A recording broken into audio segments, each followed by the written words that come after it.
Hey guys, hope you're doing great. We're on day 3, and I want to talk about how to make some initial fine-tuning adjustments to your plan. So, I know that most of you probably found us through the Macro Doc, which is a division of the Diet Doc, or I should say an application that we're using to make sure that people can understand a little bit more about macronutrients and metabolism and what is an appropriate food level for us given our specific goals. So we've talked about metabolism, we've talked about our body type, so we just have kind of a baseline of exactly what we're dealing with foundationally and structurally and genetically.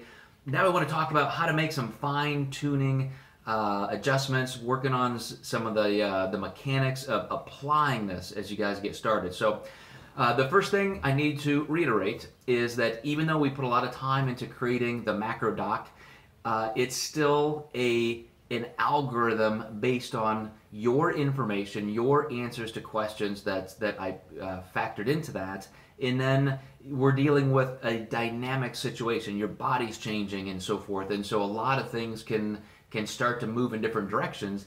You need to know how to adjust your food intake, what to expect, and why you're going to make those changes.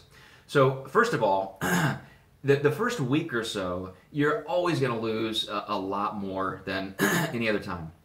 The reason is, if you remember how I talked about in the introductory video, metabolic positioning means you're going from a dominant usage of one energy substrate, carbohydrates we eat, then stored carbohydrates, into other ones, which would hopefully then be body fat.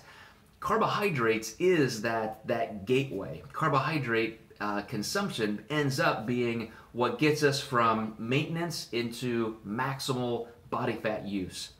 So in the interim, in the first 2 or 3 days, as we're eating an amount of food that's right for us, but it is a calorie deficit that's going to produce results, we're going to start depleting internally stored carbohydrates, glycogen. And glycogen, just the chemical structure, absorbs 3 times its weight in water.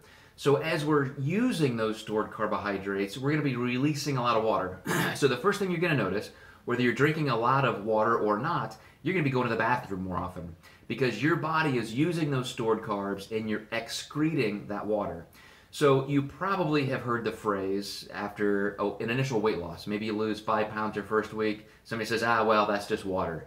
You know, there's some truth to that.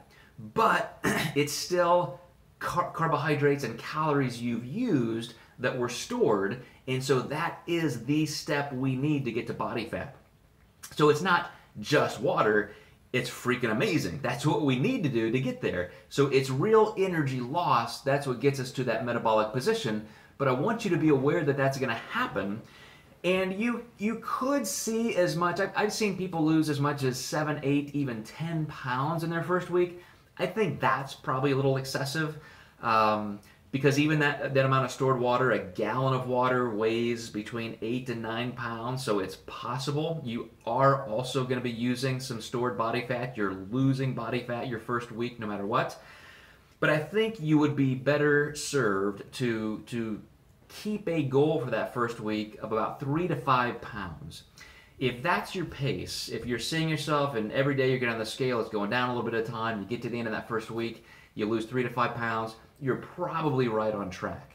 If you only lose a pound or two, one of 2 things have happened. Either you were already in kind of a depleted place, maybe just naturally through your training and you had been gearing up by eating a little bit less, that's possible. So that might be perfect. You've already kind of entered the status of the second week where from a metabolic position standpoint, you're already there. You're already losing body fat maximally. Or the second scenario might be that you really just aren't low enough in your calorie intake. But I would still wait and monitor for week 2.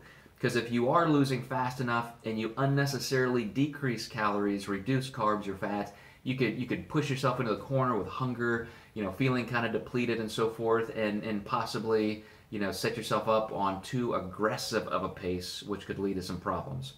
Now, if you're losing too fast, most people in that first week, even if they are being too aggressive, they generally don't have any complaints because just through volumetrics, maybe eating more higher quality food sources, meaning higher fiber content, complexity with your carbohydrates, maybe changes in meal spacing where you're staying ahead of hunger a little bit. There are reasons why some people are eating far too little, and yet they say, well, I feel fine, so I'm just going to keep going like this. There are some dangers to that as well. If you're constantly eating too little, you are going to set yourself up for probably a pretty big rebound in hunger, maybe not being able to control some of those cravings and giving into overeating or binging. And then, of course, if you do that too long in terms of just keeping your food too low, where you're thinking, well, as long as I'm losing this fast, I'm going to gut it out. I'm going to do this crazy, advanced, faster, way better than even Joe anticipates kind of plan. You could tank your metabolism. You could suppress your metabolism. You could start losing lean body mass within a few weeks.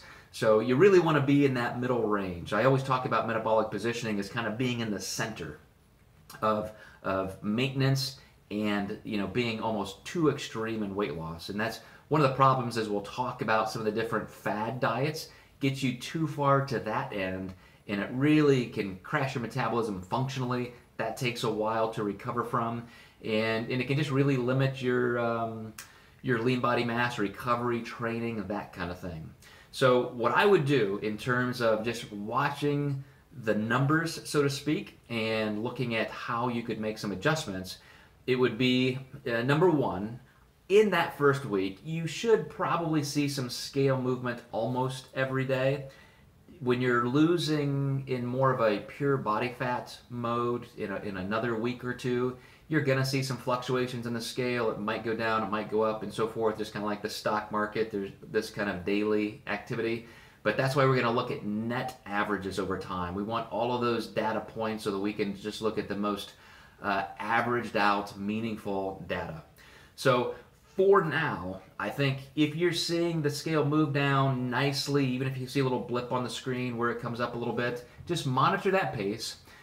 Think through your subjective experiences of like hunger and so forth. I call them subjective because you can't measure hunger really, but those are still really good indications of what's happening physiologically. So never discount that.